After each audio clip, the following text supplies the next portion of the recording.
I was an exterminator, and my last job has driven me to early retirement. That pretty much sums up this story.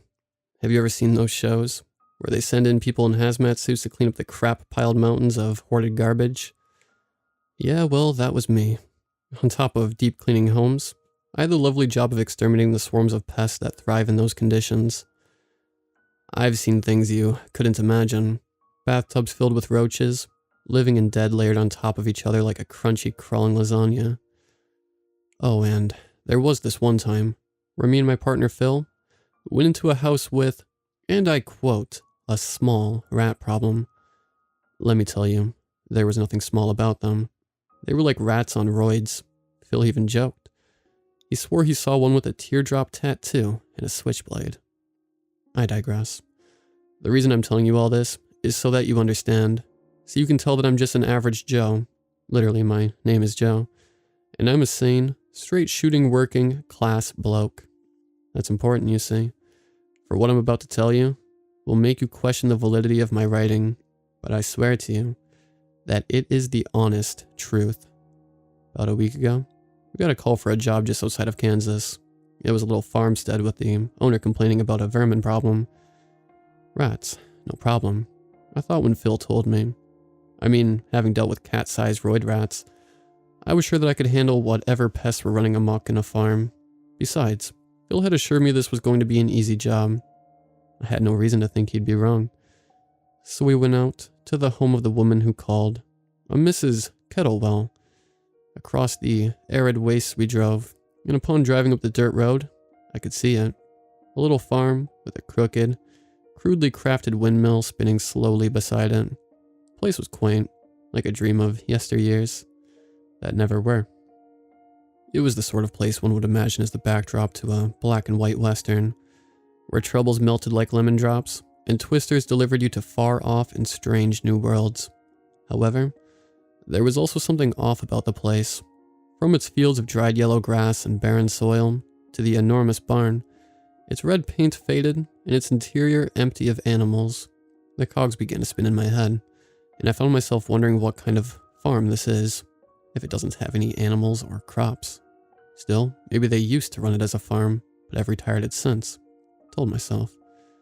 Yeah, that seemed logical to me. Maybe they ran it and had since gotten too old and let it slip into disrepair. It happens. When we parked the van up, I looked at the home ahead. It was a teetering two-floored structure, a gnarled, crudely constructed wooden homestead, made of uneven planks and entirely stripped of its exterior painting, probably from a lifetime of battering by the harsh sand-filled winds. You're not one of them salesmen or with those who keep trying to take my home. A shrewd, elderly voice squawked from the shadows of her porch. No, madame. We're here from Squeaky Clean, the Pest Control and House Cleaning Service, Phil said, stepping his portly body up onto the porch, his large workman boots causing it to squeak as he did. Oh, of course you are. And may I say you seem like a sweet young man. Are you here to deal with the vermin? The shriveled old lady asked, her toothless, wrinkled mouth grinning at Phil. I followed in Phil's wake and looked at the shrewd little old woman, all wrinkled up and wrapped in layers of knitted fabric. Yes, that's right. We came because of the rodent problem you've been having, I assured her, looking at her with small black glasses pressed into her face like goggles, and the layers of knitted shrouds wrapped around her. I wondered if she was all there. Well, there seems to be no end to them. They are everywhere these days, but lately, they've been scampering in and out of my house as if they own it. They're always coming on my property, touching my things, squeaking away. I've put down traps, but still they keep coming, trying to force me out, Mrs. Kettlewell exclaimed, her strange, rambling words, bringing a smile to both mine and Phil's face. We were accustomed to the normal dementia-dented declarations of our more senile clientele, but the idea of some rat conspiracy was a new one. You couldn't do me a favor, could you, young man? Could you also check on the flies? Mrs. Kettlewell asked, her voice interrupting my daydreams of William Wallace-styled rat rebellions. The flies? I shivered, having gotten flashbacks to this awful squat that we had to clean a couple years back. No problem, Mrs. Kettlewell. We'll swat those flies and round up those rodents for you, and have your home sparkling in no time. Phil chuckled, in a charming corporate way. I'm too long in the tooth for you to patronize, young man, she snapped, her calm and gentle manner slipping for a moment. Phil and I gave each other the she's a spanner short of a toolbox look, as we cautiously planned our next phrases and replies. Anyway, I'll leave you boys to it. I'll be going into town to run some errands, but feel free to help yourself to what's in the pantry, the little woman said as she shuffled her way towards a dusty, beat-up old banger parked on her dirt road drive. Oh, and one more thing. My son is sleeping in his room. He is not to be disturbed. Okay, Mrs. Kettlewell, I chimed back, as we began our journey up into the house. That means don't enter his room. He gets very crossed when that happens, she insisted in her words, serious and stern, like a teacher chastising a pupil. We promise, Phil replied, trying his best not to annoy the feisty little woman anymore. Then in a hail of poisonous gas, the woman drove off. We could still hear the cracks of her car's engine splutter in the distance as we clad ourselves in gear and masked up. Then we did it. We peeled back the screen door and entered into the old woman's parlor. It was as bad as you could imagine. Cobwebs didn't just hang from the ceiling. They were practically part of it. The white strands were strewn across the room, knitting themselves together with the old wooden furniture and the rat-bitten couch. The dust-heavy air was scented with the smell of stale winds and total neglect, but the kitchen was far worse. Upon stepping into the wretched room, we saw a wide breach in the floor, a plunge into the dark basement below. The counters were caked in layers of grime, and the fridge. My God, that fridge. We opened it, and out fell the Niagara Falls of maggots and other worming white things, wriggling in unison and undulating into the cracks between the floorboards. And you thought this job was going to be easy, I snickered, giving Phil a playful nudge. Yeah, don't you just love your job? Phil laughed. Suddenly, our laughter was startled by the sound of hurried feet, scuttling through the woods above us. The pitter-patter of tiny feet was something we were familiar with, having been in plenty of rat-infested hovels. I'll deal with our furry-footed friends upstairs, and you can handle all this, I said as I turned to leave. Oh, you're so kind, Phil said, shaking his head. Exiting the kitchen, I began climbing the termite-chewed steps, trying my best not to put too much weight on them, lest I fell straight through and end up in some godforsaken rat's nest. Tap, tap, tap, tap, tap. Drummed the verminous sounds around the house, their rhythmic tones a little off from the usual bouncy bounding of rats. However, rats were the least of my concerns. Once I placed my foot down upon the top step, it hit me. The nauseous odor, earthy yet sour, like soil from a field watered with curdled milk. It was the putrid perfume of death. I knew it well. When you've cleaned up as many scenes of death and murder, you get accustomed to the bitter rot that spills from the den, yet you never get over the dread. I feared what might be waiting upstairs for me, knowing what that smell meant. With slow and cautious steps, I followed it, until I came to a room at the far end of a creaky, crumbling hallway. I was sure this was where the smell was coming from, and solidifying this assumption was the sound buzzing behind the wooden membrane. The door before me vibrated with the winged beast of an infinitesimal swarm. Now with the smell and flies, my mind was quick to race towards the idea that I was about to step into a crime scene. I mean, that lady wasn't all there to begin with. Maybe she snapped and killed her son, or maybe he died of natural causes and she just couldn't bear to part with his body. That theory filled me with revolution and despair. I was used to cleaning up after the dead, but seeing one, especially a child, that thought chilled me to my bones. Still, I had a job to do, and Phil would love for me to chicken out so he can joke and howl at my expense. Readying my spray in hand, and mustering up the courage to enter, I rushed in, slamming the door shut behind me. All was black. Even the light from outside was eclipsed by the black bodies buzzing upon the panes of glass. My visors were completely coated in them, and so with no eyes to see, I unleashed the nauseous spray into the air, sending the swarm into a futile frenzied flight. On I sprayed, until their numbers began to die down. It didn't take long before they fell still, and though they were still a lot struggling on, I could finally wipe my visors clean and see the room. To my surprise, there was nothing out of place. I mean, it was an empty room. No clutter or hoard. No expired food or rotten corpse as I had imagined. Relief washed over me, but then I heard it. The scuttling. This time the tapping ran up. The wall to the right, drumming an arachnid beat as it did. A shiver ran up my spine upon hearing that sound. No amount of experience in this job can ever cure you of the fear of spiders. I mean, they're spiders. Creepy, 8-legged hairy things that crawl into every little crevice or hole available. That idea freaks me out more than the thought of coming upon the body of a dead kid. I dread to see how big the spiders are in here. I mean, they've got no shortage of food. I joked to myself. I often found that talking to myself helped me forget the fear of the little critters, but it didn't happen this time, as the heavy thumps of 8 feet clattered back down the wall. With trembling hands, I tried to just get on with my job. I laid down flypaper, practically wallpapering the room with it, to get any surviving flies, and as I was placing one sheet down, my eyes caught a glimpse of a strange stain. Trailing down the wall was a browning leak of something. It was behind a torn piece of wallpaper, and it was clear the stain was larger than what I could see. I realized I had missed it, upon my first glance, because most of it was hidden behind the wallpaper of pink flowers, which adorned the room. Something in me told me to peel the paper back. I know I shouldn't have, but once I began, I couldn't stop. With one final tear, the paper fell, and before my eyes, inches from my face, was a large, circular blob of browning splatter. I touched the wall. It was moist. So moist my fingers almost slipped through it. Then it struck me again. A gust of foul, festering fumes. There was certainly something rotting. Perhaps there was a body, and I was simply in the wrong room, I thought. Despite my instincts telling me something was off, I elected to enter the room next door. Once I left the swarming spare room, I walked towards the adjacent room, and upon the door, there was the phrase, Henry's room, engraved into the wood.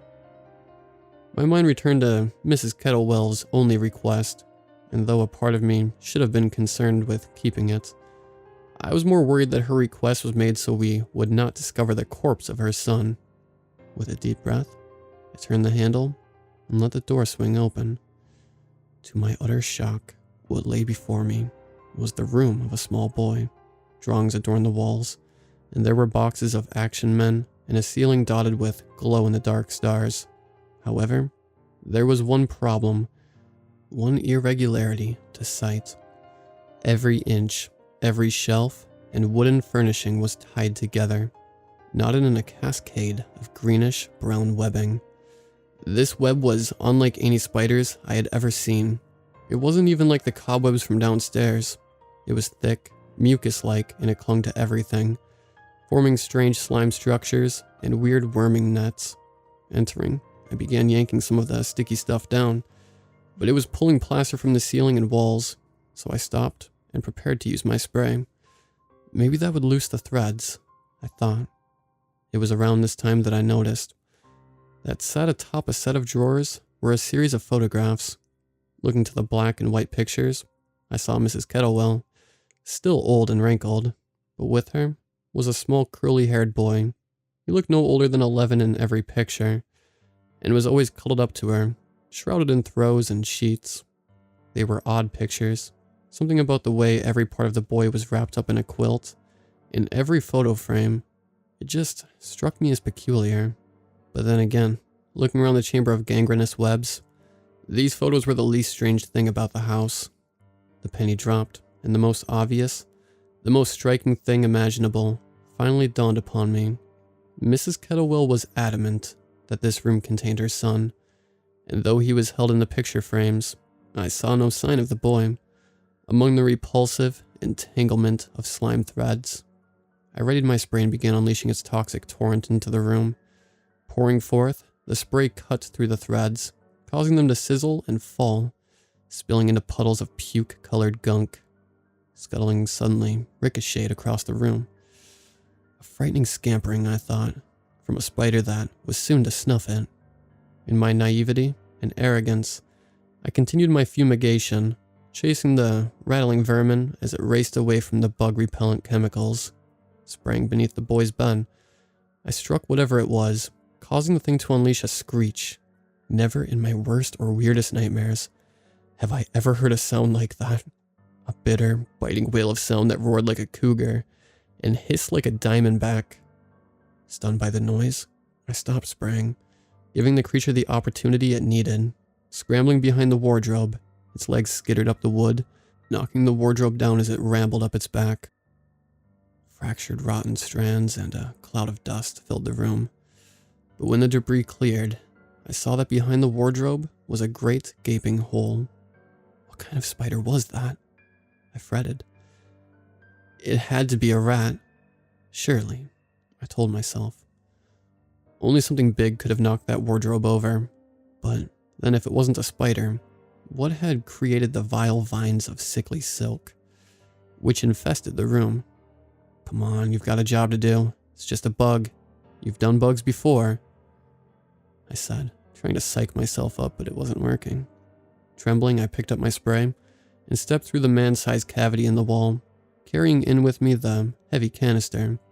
Cautiously, I walked through the dizzily twisted interior of the walls, trying not to slip or miss a sheer drop down.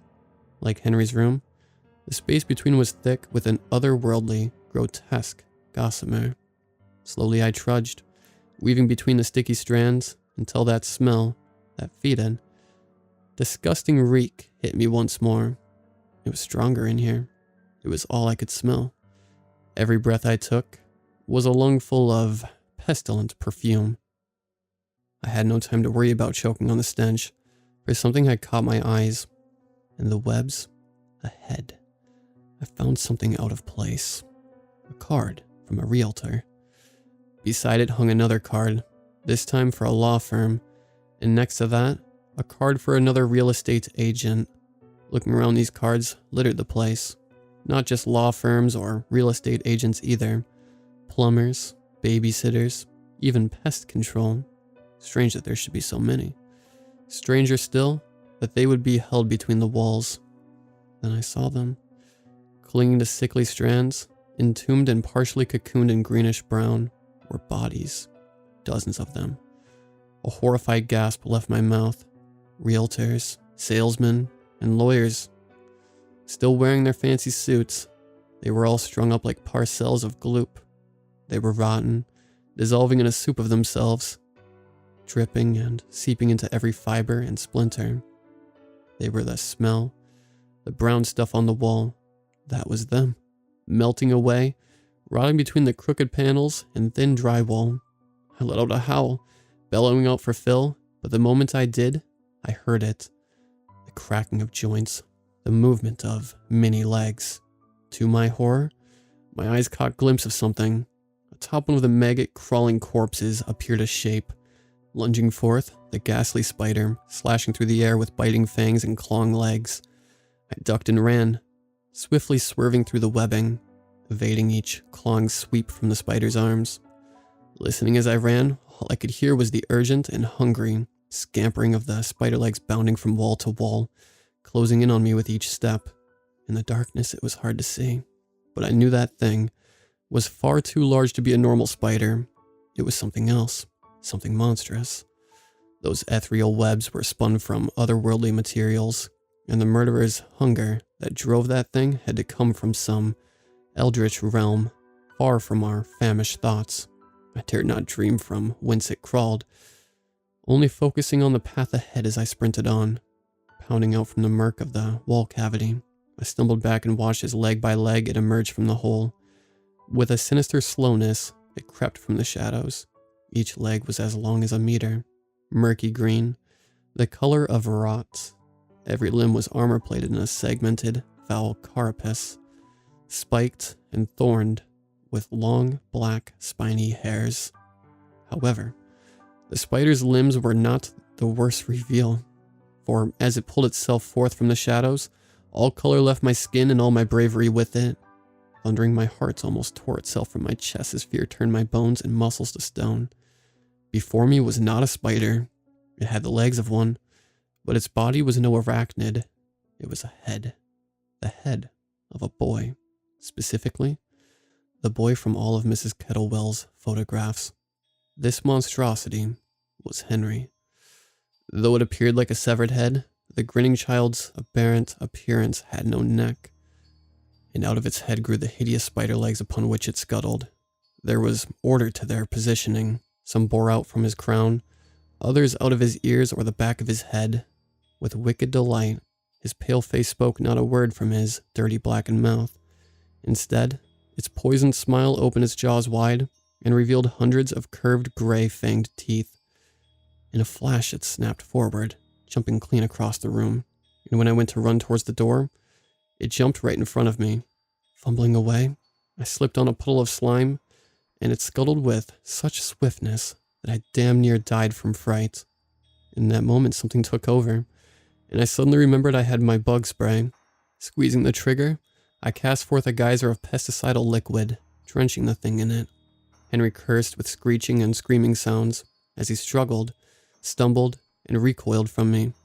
For a moment I thought I had beat him, but after slinking beneath the bed, that abominable child shook the fluid off himself and prepared to attack me once more. Standing up, I raised my spray gun, but this time, strings of green gunk spewed out from his eyes and mouth. These pestilent rivers of blighted web netted up my spray and canister, sweeping them far up onto the wall beside me. I found myself disarmed and at Henry's mercy as the spidery child crawled out from beneath his bed. Gingerly, he stepped, foot by foot, inch by inch, easing himself towards me, like a lion ready to pounce upon some hapless antelope. This time, as he charged forward, mouth chomping down with feverish fangs, he jumped aside, and he hit the wall instead of me. Seizing the chance, I ran faster than ever before. Clearing the few meters between myself and the door, I escaped the room and slammed the wooden barrier shut in his face. Bounding down the stairs, with no concern their termite-chewed condition, I began calling out for Phil, but he didn't answer. "Phil, come on, man, we have to go. We have to go now," I cried out, with panicked sweat running down my head. "I told you not to go into his room." An all too familiar, shrewd voice croaked from the corner of the room. Turning my anxious eyes towards the solitary chair in the corner of the living room, I saw Mrs. Kettlewell, shrouded in webs and in cloth, her fingers plaited in a yellowish carapace. "You're just like the rest of the vermin, always coming in here, trying to move me out or steal my land, upsetting my dear darling Henry," Mrs. Kettlewell sneered, her greenish-gray fangs suddenly on display. Emerging from a hole in the wall beside her came the hideous eight-legged head of Henry.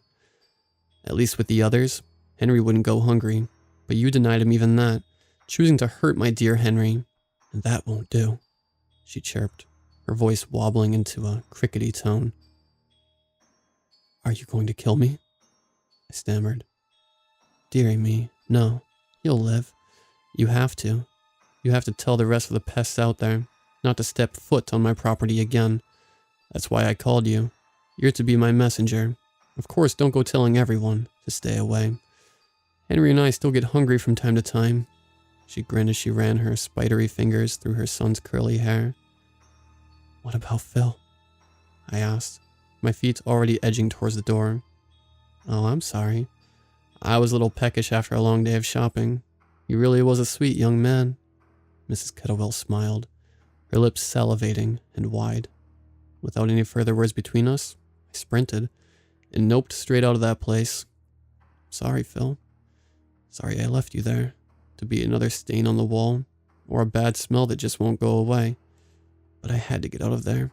I had to tell people if you get the call to go to that house, or if you cross paths with anyone called Mrs. Kettlewell, don't be fooled by her kind old lady act. She is a monster, and to her, we are vermin."